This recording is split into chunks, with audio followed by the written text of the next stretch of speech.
Hello children, welcome back to our virtual class of Standard 10th Geography. I wish you children a healthy life and safe stay at home. So let's begin the second part of the previous taught lesson, that is soils of India. So in the first part of the lesson, we have already discussed about one journal soil and one azonal soil. That is, we have discussed about the azonal soil, that is alluvial soil, and we have discussed about the black soil with their characteristics, uses, and the different types of crops that are grown, well grown in such type of soil. So let's coming to the third type of soil that is prevalent in India is termed as red soil. From the name itself, you can just understand why the soil is called red soil, because its color is red. And why the color is red, it is because of the high amount of iron content in this soil. So let's come to the soil, red soil, how it is formed, what are its characteristics, and what are the benefits that we get out of this soil. So this red soil is formed by the weathering of the ancient crystalline and the metamorphic rocks.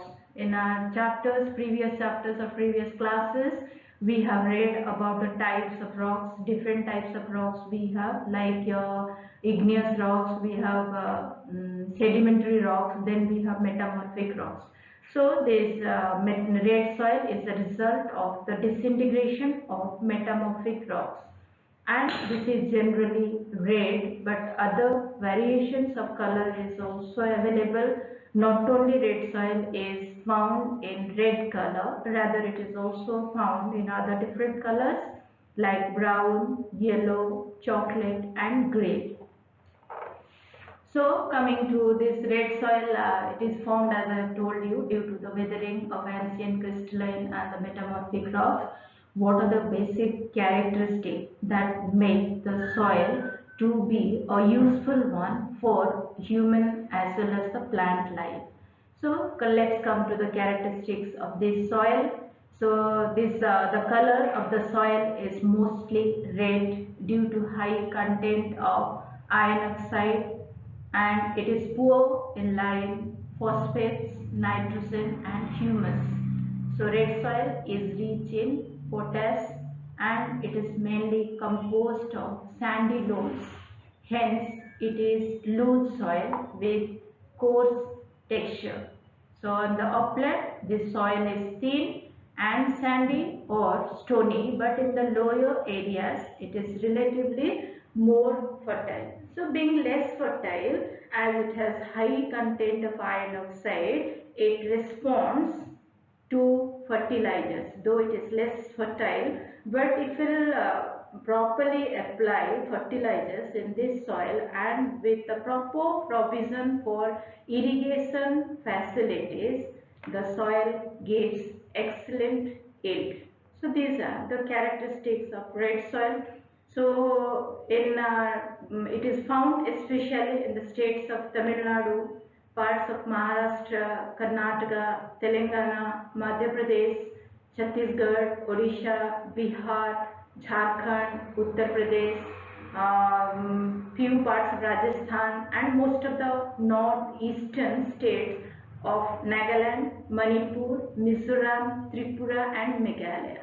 So from this, the list of the states where it exists, it is clear that generally the highland regions or the summits of the mountains, we get, or there is presence of this type of soil. And as we know, it is good for the cultivation of cash crops. So what are cash crops? We have the idea, children, crops that are grown on a large scale in single for the purpose of selling. They are known as the cash crops, like cotton. Then we have coffee, then tea. These are the cash crops. So these are well grown in this red soil. Besides cotton, coffee, tea, we can also grow wheat, rice, pulses, millets, such as ragi and basra, and tobacco and oil seeds as well as groundnut, potatoes and different types of fruits are also more or less well grown in such type of soil. So coming to the that is found in India, that is laterite soil with its unique characteristic. So the color of this laterite soil is brick-like. So this type of soil is mostly found in the tropical monsoon type of climate where the temperature is high and rainfall is more. As we know, such type of soil is formed under the conditions of high temperature and heavy rainfall. So here in these regions where there is a tropical type of climate, there we have high temperature and heavy rainfall. So due to high temperature and higher amount of rainfall, lime and silica in the soil are washed away. So this washing process is termed as leaching. That is why this soil is termed as a leached soil where there is absence of the top layer. So the process whereby the nutrients in the soil percolate down due to the intense tropical weather conditions, that is high temperature and heavy rainfall or heavy seasonal rainfall with alternating dry periods is called this desiccation. So this brick color soil is soft, therefore it can be easily cut into rectangular blocks when extracted from the laterite mine. So when this block of soil is exposed to normal weather condition, it becomes hard like rock, and these rocks are used for the construction of houses, mainly for the construction of houses.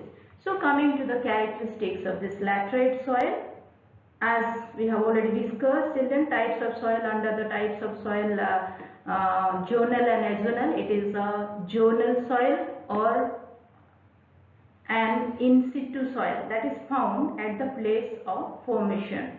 So it is formed in the region of high temperature and more rainfall along with the alternate wet and dry periods. So it is the end product of chemical weathering over a long period of time. Lime and silica are leached away and oxides of iron and aluminium are left behind. That means, in other words, this soil is rich in oxides and oxides of iron especially and aluminium. So it is poor in lime, nitrogen, humus and potash at some places, and it is less fertile. Obviously, as we have discussed, it has absence of the top layer, that is why it is less fertile. So therefore this soil gives better yield only by the use of fertilizers, unlike the red soil. So it is more suitable for growing plantation crops like tea, coffee, rubber, etc., and also used as an important strong building blocks. So it is coarse in texture, therefore more porous and doesn't retain any moisture. That means it is not at all moisture retentive. So crops, as I have told you, mostly cash crops, unlike red soil, is well grown in this type of soil. Besides, rice is grown, vegetables, plantation crops like tea, coffee, rubber, cashew nut, tapioca, coconut, sugarcane, etc. are well grown in such type of soil. And these soils are found in the mountainous region. Uh, Play an important role in human life. It is our moral duty to protect the soil from getting eroded. So we must conserve the soil from being eroded. So before going for the conservation of soil from being eroded, we should have the idea about what is this erosion or soil erosion. So the causes of soil erosion are both natural as well as anthropogenic. that is due to natural forces like water, running water, wind and sea waves. When your soil get eroded and due to anthropogenic factor or human activities like deforestation, overgrazing, then wrong methods of farming, then urbanization, because of which we go for continuous deforestation, so soil get eroded. This erosion can be well defined as the removal of the top soil. So these are the types of, you can see on your screen children, these are the types of soil erosion. One is the seat erosion, one is the gully erosion. So how can we define this seat erosion and gully erosion? Seat erosion, rainwater flows, when rainwater flows in the direction of the slope of the land, as a result of which the top layer of the soil is removed from the ground surface, is termed as the seat erosion, and it is prevalent in the plain regions where the surface is level, and the main cause of the seat erosion is the running water or the rain water due to the absence of barriers like trees, as man is continuously going for the process of deforestation. Besides, we have another type of erosion by the same running water, that is gully erosion. This is also one important type of erosion. So here under this gully erosion, the unchecked continuous erosion may form deeper and wider grooves on the ground, so which are called the gullies. That is why such type of erosion is termed as the gully erosion. So once such type of erosion started, gullies continue to move by headward erosion or by caving down of the sidewalls. So thus they gradually widen to form the badlands. Badlands, we have the idea children, which are not suitable for any agricultural activities. So these badlands are a result of this gully erosion. Then, as I have told you, wind erosion, erosion of soil or the top layer of the soil due to the activities of wind is termed as wind erosion, and generally the particles are removed due to the movement of this wind, or the faster the wind, the more the erosion, and such type of erosion is generally prevalent in the regions where there is absence of vegetation, and the vegetation is absent generally in the desert region, or we can say the arid and the semi-arid regions. So here the prevalence of wind is more, resulting into such type of erosion which is termed as wind erosion. So as these factors, both natural as well as man-made factors, are responsible for the soil erosion, and I have told you that it is a prime duty to conserve the soil. So what is soil conservation, and what are the different ways and means that one can follow to conserve soil? So how can we define the soil conservation? Prevention of the soil from being eroded, and maintaining the fertility of the soil is known as soil conservation. So under the soil conservation, when there is loss, so what are these reasons for the loss of soil? So why the soil get eroded? Due to human activities, as I have told you at the beginning, that due to deforestation, continuous deforestation, overgrazing, then wrong methods of farming, these are generally responsible. Urbanization, these are the factors that are responsible for the erosion of soil. So if there will be check to these factors, deforestation, that means under this deforestation, trees play an important role in the conservation of soil. The roots of the trees hold the soil tightly, as a result of which, when there will be effect of wind or running water, the soil is not that much affected, and the erosion, the rate of erosion becomes slow. And under this overgrazing, grass covers provides natural protection to the soil layer.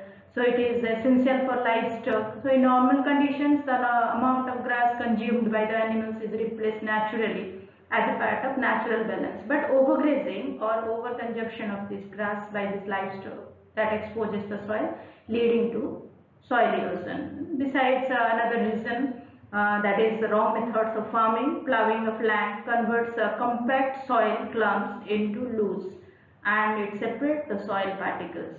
So different farming methods generally used by the tribal people, like shifting cultivation or slash and burn methods. Due to these methods, these faulty methods, when they clear the patch, they have to go for deforestation. So we have already discussed how is deforestation responsible for the process of soil erosion. And among the other important reasons, one is urbanization.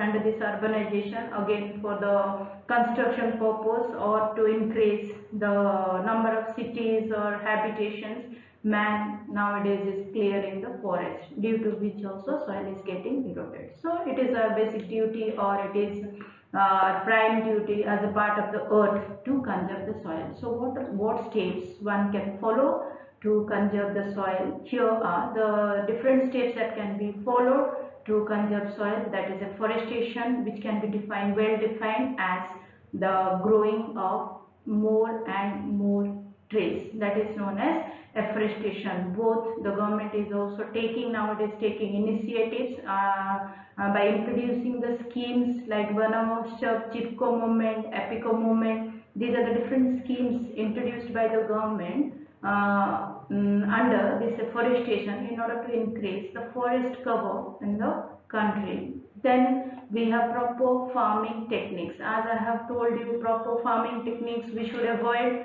this slash and burn agriculture, and instead of that slash and burn agriculture, we should follow other methods of agriculture which